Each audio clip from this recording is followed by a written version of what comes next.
À Buenos Aires, il rencontre la belle, la très belle Consuelo, à qui il fait la promesse d'un mariage et d'une maison d'enfance qui, tout en patience, attend l'annonce d'un retour.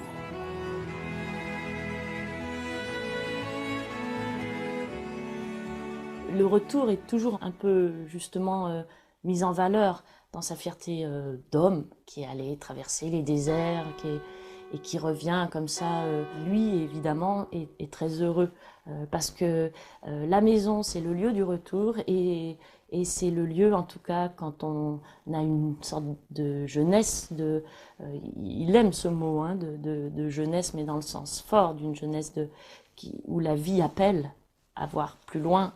Et il aime raconter ses aventures au retour.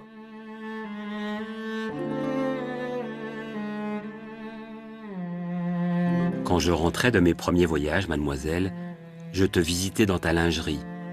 Je m'asseyais en face de toi. Je te racontais mes périls de mort pour t'émouvoir, pour t'ouvrir les yeux sur le monde, pour te corrompre. Je n'avais guère changé, disais-tu.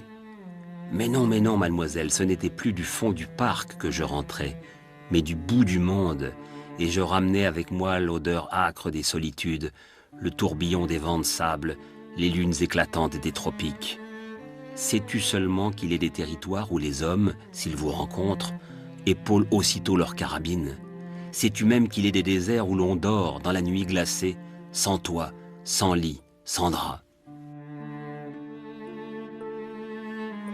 Barbare, disait la lingère de Saint-Maurice, ne se rendant peut-être pas compte que l'adulte qui était devant elle n'avait finalement pas grandi. Je ne suis pas bien sûr d'avoir vécu depuis l'enfance, notait Antoine de Saint-Exupéry, alors qu'il écrivait Vol de nuit, le roman qui lui vaudra le prix Femina en 1931.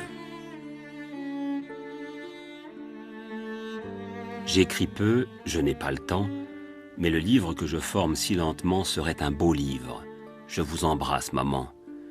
Dites-vous bien que de toutes les tendresses, la vôtre est la plus précieuse, et que l'on revient dans vos bras aux minutes lourdes, et que l'on a besoin de vous comme un petit enfant souvent, et que vous êtes un grand réservoir de paix, et que votre image rassure autant que lorsque vous donniez du lait à vos tout-petits. Je pense à mon coffre de Saint-Maurice, à mes tilleuls, et je raconte à tous mes amis nos jeux d'enfance, le chevalier Aclin des jours de pluie ou la sorcière, ce conte de fées perdu. Et c'est un drôle d'exil d'être exilé de son enfance. Je vous embrasse encore, Antoine.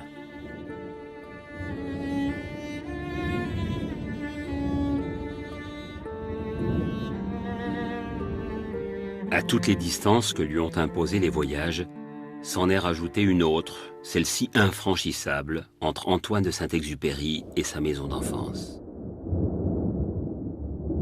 En 1932, c'est devenu trop lourd. Sa maman doit revendre la maison et Saint-Exupéry l'aidera pour le déménagement. Mais on n'a pas de texte racontant cet épisode, si ce n'est que je sais que la maman était très contente parce qu'elle savait que ça allait être destiné à des enfants. Donc ça, c'était un réconfort dans cette séparation.